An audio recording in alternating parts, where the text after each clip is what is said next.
We are following breaking news in the oil spill crisis. It's been nearly 3 months, but BP now says the oil has stopped leaking in the Gulf for the first time since April. Make no mistake, the #1 goal is to shut in the well and kill it and stop it at the source. Be just temporary, but it is the biggest sign of progress in 13 weeks. Oil that this morning was spewing at the bottom of the Gulf of Mexico has now stopped. Hello, my name is Bob Perry. And I'm Clay Williams. And we're part of the leadership team of the Nashville House of Prayer. And our whole heart is to build a prayer community that prays strategically and specifically. And one of the assignments we've had is for the Gulf of Mexico, praying about the oil spill and seeing it stop. And so Clay was on that mission, and we're excited to tell you about it. One of the great things that we see God doing is putting together a prayer community. And part of that prayer community is we get assignments from the Lord, or prayer assignments. And Clay just came back from a pretty neat assignment. Clay, tell us about it.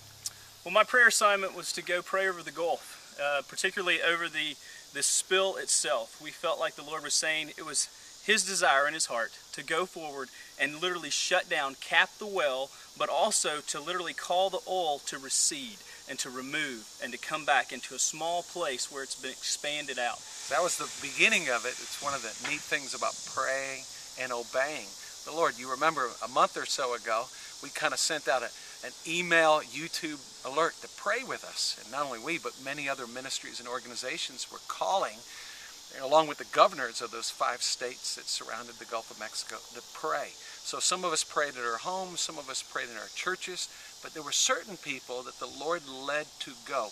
Clay, when you went down there, tell us how the Lord was leading you and what were some of the specific prayer steps that you took. Sure. I went down on Sunday night and began to go to beach to beach to beach and drove the Gulf from Sunday to Tuesday, just praying and prophesying, hearing what God had said about the places. We prayed and asked the Lord for direction, and then late in the night, literally midnight, the beginning of the 14th, we were on the beach beginning to pray and prophesy and sing. We just... Let's just pause right there, because so it went on for weeks and weeks. People were frustrated with British Petroleum. People were frustrated with the President of the United States. People were frustrated with the Coast Guard. They were trying things. It wasn't working. So these dates that you mentioned are very strategic and very. So nothing was working. You guys are down there. You begin to pray. The fishermen are frustrated. The tourists are frustrated. The restaurant owners are frustrated. Everybody's frustrated. And you guys take this assignment.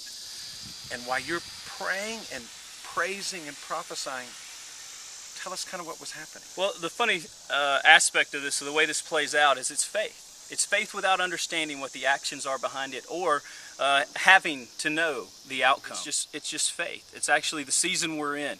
I believe what God was calling us to do was hear from His heart, understand what He had, but yet not know the timing. We had no clue that there was an oil cap in process. The only knowledge that was even given in the media was to say, in the few weeks to come, 2 weeks prior, there will be a cap tried or placed upon the oil well. So we had no clue that was going on. We totally just knew that the God that we serve called us to go and pray. Tell us a little bit about what's on your heart about this action of faith. Sure. What I believe Romans says is in chapter 10 and 11, it says that it is all about faith. It is the faith of Moses, of Abraham, of Isaac, of Jacob. It's all those men as it accounts that record. And then it says, because of these men, things on earth began to change. And they literally had the power to call back the seas, to stand against all armies, to stand against the places and principalities upon this land. So now I believe it's our season as believers. It is our turn to go forth in faith and stand firm in what we know God has said in our heart and accomplish the things that God has given us to do by faith. So I encourage all of you out there that are watching this video, whatever the Lord puts on your heart, whether it's a big item, whether it's really detailed, or even it's just really small and vague, if it's just, hey, meet me at 6 a.m. in the morning, or 4:30 in the morning, or wherever it is, or in the evening, in the middle of the day, whatever it is, be obedient to God, because He is literally looking and searching the land for those that will listen and those that will obey, and be humble and righteous before Him, and carry out the very plans that He desires to see fulfilled on this land. Pretty exciting to see how God can move on people that will pray and humble themselves and pray and seek His face. So we encourage you, take those steps of faith and obey the Lord.